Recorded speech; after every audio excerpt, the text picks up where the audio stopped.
Thrissur കോടശ്ശേരിയിൽ അയൽവാസിയെ വെട്ടിക്കൊലപ്പെടുത്തിയിരിക്കുന്നു. കോടശ്ശേരിയിലെ മാരാങ്കാട് saint Joseph പള്ളിക്ക് സമീപം ചേലിയേക്കര വീട്ടിൽ ജോസിന്റെ മകൻ ഷിജുവാണ് കൊല്ലപ്പെട്ടത്. പ്രതി അന്തോണിയെ വെള്ളിക്കുളങ്ങര പോലീസ് കസ്റ്റഡിയിലെടുത്തു. വിവരങ്ങളുമായി ശരത്ത് ഓങ്ങല്ലൂർ ചേരുകയാണ്. എന്താണ് സംഭവിച്ചതെന്ന് നോക്കാം. ശരത്ത്, ഈസ്റ്റർ ദിനത്തിൽ തൃശ്ശൂരിൽ നിന്ന് കേൾക്കുന്നത് അത്ര ശുഭകരമായ വാർത്തയല്ല. എന്താണ് സംഭവിച്ചത്? അയൽവാസിയെ വെട്ടിക്കൊലപ്പെടുത്തിയിരിക്കുന്നു. പ്രതി അന്തോണി കസ്റ്റഡിയിലുണ്ട് എന്ന് മനസ്സിലാക്കുന്നു. എന്താണ് കൊലപാതകത്തിന് കാരണം?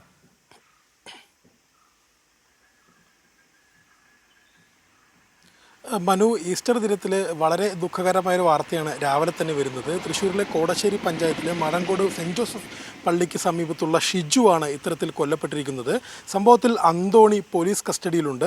ഇന്നലെ രാത്രിയാണ് ഈ സംഭവം നടക്കുന്നത്. ഇതുമായി ബന്ധപ്പെട്ട് വെള്ളിക്കുളങ്ങര പോലീസ് ഈ അന്തോണിയെ കസ്റ്റഡിയിലെടുത്തിട്ടുണ്ട്. വെള്ളിക്കുളങ്ങര പോലീസ് പറയുന്ന പ്രകാരമാണെങ്കിൽ ഷിജുവിൻ്റെ വളർത്തുനായ അന്തോണിയുടെ പറമ്പിലേക്ക് കയറിയതുമായി ബന്ധപ്പെട്ടുണ്ടായ തർക്കമാണ് ഇത്തരത്തിൽ ഒരു കൊലപാതകത്തിൽ കലാശിച്ചത് എന്നാണ് പറയുന്നത്. അത് ശനിയാഴ്ച 10:30ക്കും 11 മണിയോടും കൂടിയിട്ടാണ് ഇത്തരത്തിൽ കൊലപാതകം ഉണ്ടാകുന്നത്. അയൽവാസി കൂടിയായ ആട്ടോക്കാരൻ അന്തോണി ആണ്, 69 വയസ്സുള്ള അന്തോണിയാണ് 42 വയസ്സുള്ള ഷിജുവിനെ വെട്ടിക്കൊലപ്പെടുത്തിയിരിക്കുന്നത്.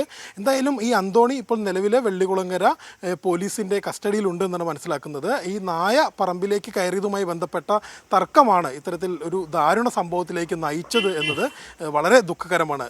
മനു, തീർച്ചയായും നിന്നെപ്പോലെ നിന്റെ അയൽക്കാരനെയും സ്നേഹിക്കൂ എന്ന് പറഞ്ഞ യേശുദേവൻ ഉയർത്തെഴുന്നേറ്റ ദിവസമാണ് ഒരു നായ പറമ്പിൽ കയറിയതിന്റെ പേരിൽ ഒരു കൊലപാതകം സംഭവിച്ചിരിക്കുന്നത്. ശരത്ത്, വിശ്വസിക്കാൻ കഴിയുന്നില്ല.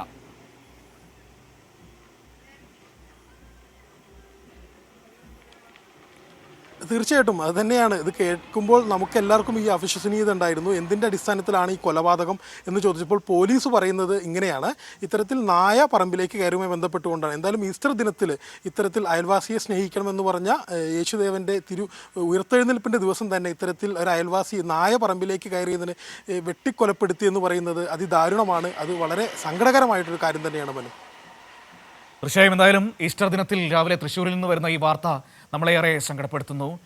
ഷിജുവിനെ അയൽവാസി വെട്ടിക്കൊലപ്പെടുത്തിയിരിക്കുന്നു. അന്തോണി എന്ന് പറയുന്ന അയൽവാസിയാണ് വെട്ടിക്കൊലപ്പെടുത്തിയിരിക്കുന്നത്. നായ പറമ്പിൽ കയറിയതുമായി ബന്ധപ്പെട്ട തർക്കമാണ് ഈ കൊലപാതകത്തിലേക്ക് പോയിരിക്കുന്നത് എന്നതാണ് ഏറെ ആശങ്കപ്പെടുത്തുന്നത്, ഏറെ ഞെട്ടിക്കുന്നത്, അതിലേറെ അത്ഭുതപ്പെടുത്തുന്നു. നോക്കൂ, നമ്മുടെ മനുഷ്യരൊക്കെ എത്ര സഹിഷ്ണുതയില്ലാത്തവരായി മാറുകയാണ്. ഒരു നായ പറമ്പിൽ കയറിയതിൻ്റെ പേരിലൊക്കെ കൊലപാതകം ചെയ്യാൻ പോവുക എന്നൊക്കെ പറഞ്ഞു കഴിഞ്ഞാൽ എങ്ങോട്ടാണ് മനുഷ്യർ പോകുന്നത് എന്ന് വീണ്ടും വീണ്ടും പറയുകയും ചിന്തിക്കുകയും ചെയ്യേണ്ടി വരുന്നു.